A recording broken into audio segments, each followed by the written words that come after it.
Hello friends, welcome to my channel. आज के इस वीडियो में हम वल्लभ भाई पटेल के बारे में पढ़ेंगे। वल्लभ भाई झावेर भाई पटेल का जन्म 31 अक्टूबर 1875 को हुआ था। ये भारत के एक स्वतंत्रता सेनानी, अधिवक्ता और राजनेता थे। उन्हें लोग सरदार पटेल के नाम से जानते हैं। सरदार का मतलब होता है प्रमुख। उन्होंने भारत के पहले उप प्रधानमंत्री के रूप में कार्य किया। वो भारतीय राष्ट्रीय कांग्रेस के एक वरिष्ठ नेता थे, जिन्होंने भारत के स्वतंत्रता संग्राम में अग्रणीय भूमिका निभाई। स्वतंत्र भारत में देसी रियासतों के एकीकरण की महान चुनौती को उन्होंने सफलतापूर्वक हल किया।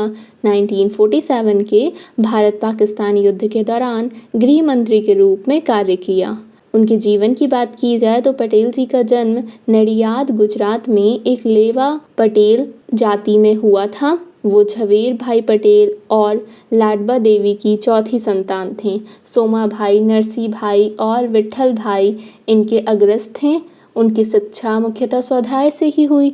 लंदन जाकर उन्होंने बैरिस्टर की पढ़ाई की और वापस आकर अहमदाबाद में वकालत करने लगे। महात्मा गांधी के विचारों से प्रेरित होकर उन्होंने भारत के स्वतंत्रता आंदोलन में भाग लिया।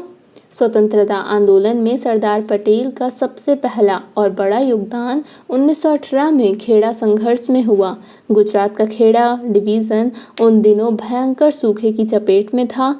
किसानों ने अंग्रेज सरकार से भारी कर में छूट की मांग की। फिर आज़ादी के बाद अधिकांश प्रांतीय कांग्रेस समितियां पटेल के पक्ष में थीं। गांधी जी की इच्छा का आदर करते हुए पटेल जी ने प्रधानमंत्री पद की दौड़ से अपने को दूर रखा और इसके लिए नेहरू का समर्थन किया। उन्हें उप प्रधानमंत्री और गृह मंत्री का कार्य सौंपा गया। गृह मंत्री के रूप में उनकी पहली प्राथमिकता देसी रियासतों को भारत में मिलाना था। इसको उन्होंने बिना कोई खून बहाए संपादित कर दिखाया। केवल हैदराबाद स्टेट के ऑपरेशन पोलो के लिए उनको सेना भेजनी पड़ी। भारत के एकीकरण में उनके महान योगदान के लिए उन्हें भारत का लौह पुरुष के रूप में जाना जाता है। सन 1950 में उनका देहांत हो गया। इसके बाद नेहरू का कांग्रेस के अंदर बहुत कम विरोध शेष रहा। उनकी कई लेखन कार्य और प्रकाशित पुस्तकें हैं जो कि हिंदी और इंग्लिश दोनों में हैं। हिंदी में सरदार पटेल, चुना हुआ पत्र व्यवहार, गांधी नेहरू सुभाष, आर्थिक और विदेश नीति, मुसलमान और शरणार्थी, कश्मीर और हैदराबाद है। उसी तरह इंग्लिश में सरदार पटेल कोरेस्पॉन्डेंस ये भी है। और second the collected works of Sardar Vallabhbhai Patel. और पटेल को कई चीज़ों के लिए सम्मान भी मिला। गुजरात के वल्लभ विद्यानगर में सरदार पटेल यूनिवर्सिटी, अहमदाबाद के हवाई अड्डे का नामकरण सरदार वल्लभ भाई पटेल अंतर्राष्ट्रीय विमान क्षेत्र रखा गया है।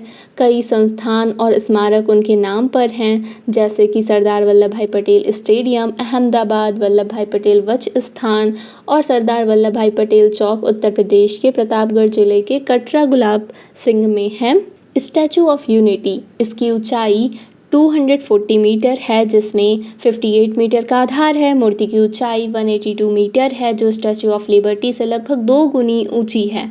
31 अक्टूबर 2013 को सरदार वल्लभ भाई पटेल की 137वीं जयंती के मौके पर गुजरात के तत्कालीन मुख्यमंत्री नरेंद्र मोदी ने गुजरात के नर्मदा जिले में सरदार वल्लभ भाई पटेल के एक नए स्मारक का शिलान्यास किया। यहाँ लौह से निर्मित सरदार वल्लभ भाई पटेल की एक विशाल प्रतिमा लगाने का निश्चय किया गया। अतः इस स्मारक का नाम एकता की मूर्ति यानी कि स्टैचू ऑफ यूनिटी रखा गया।